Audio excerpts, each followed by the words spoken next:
So I caught a small chub in my local river, and I've been trying to catch this fish for days and days with a little kind of Wilkinson's rubbish little rod, and I didn't know how to tie a hook on or anything like that. Kept going for it, and then a little bit of bread crust on a kind of crude float rig, chucked it in, and then it just went and got it, and I was chuffed. It was only about a pound, but I was that chuffed I ran home with this fish, because it wasn't that far from where I lived, and got my mum to take a picture, and then ran back. It was alright, didn't die or anything. Let it go, and that was the first fish I got. So I don't get to go sea fishing very often, so whenever I go to a harbour I'm always looking around for mullet and things like that, and I was out with you, Dom, and obviously we saw some mullet, and they've sort of got this reputation of being really hard to catch, but I've always been quite lucky with them. So a little bit of bread crust again seems to be the recurring theme, chuck it in, and this mullet sure enough took it, and it was just an explosion in the water, and just quite a good fight for what it was. I mean, I don't remember it being a massive, maybe a couple of pounds, something like that. But it was a great fight, and I was really pleased to catch that. My favourite bit of tackle is probably my centre pin. I'm not really a tackle tart, if that makes sense, but I must admit someone bought me a centre pin, and since I've been using that I've really got into it. It's quite hypnotic just watching it go round, and you don't have to catch anything big. It's only £4 line on it, so you get a couple of pound chub and it's a great fight, so yeah, definitely that.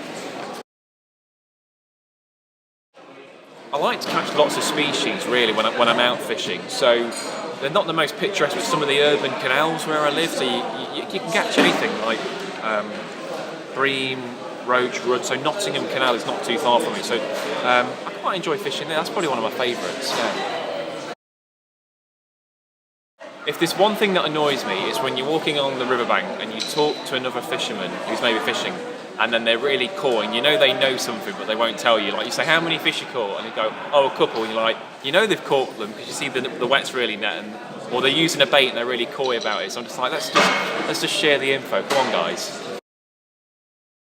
My favourite method probably is trotting. Yeah, there's nothing better than just seeing that float chugging down and then going away. But I quite enjoy my fly fishing as well. I mean, I'll say I fish for anything, but at the same thing, it's that casting out and then you just feel a trout, but probably trotting trumps it just.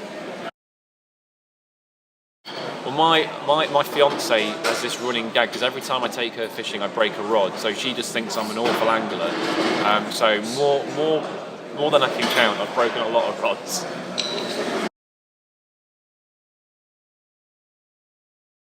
So I dive a lot with a lot of fish to get my pictures, and I think one of the things that surprises me is how close you can get, because particularly you'll see fishermen, like, you'll walk along the banks and go, don't walk too close, or don't stamp your feet because you'll scare the fish, and yet I'll be in the water with them and I'll have grayling hitting my face and coming very close, or lots of different fish. So it's amazing that when you immerse yourself they really accept you.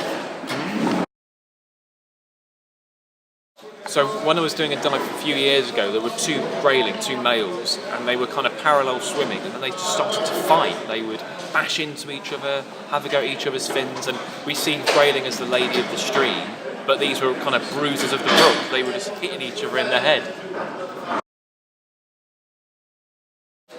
So we're much more aware of what's going into our rivers now, and in particular with Blue Planet plastics, we're a lot more aware of the plastics, and I think we tend to clear up our own rubbish, but how many bottles, how many real nasty stuff do we walk past and ignore? And I know you didn't drop it, and I know you shouldn't have to pick it up, but who else is going to do that? And as anglers, we are custodians of the waterways in many respects. So I think the Angling Trust did do a thing where you pick up 5 bits of litter or something like that when you're out, and it does make a difference, because those microplastics are going to degrade, they're going to enter the fish. It's such a bad thing for the environment. So even if it's just a couple of bits of plastic, it makes a huge difference if we all did it.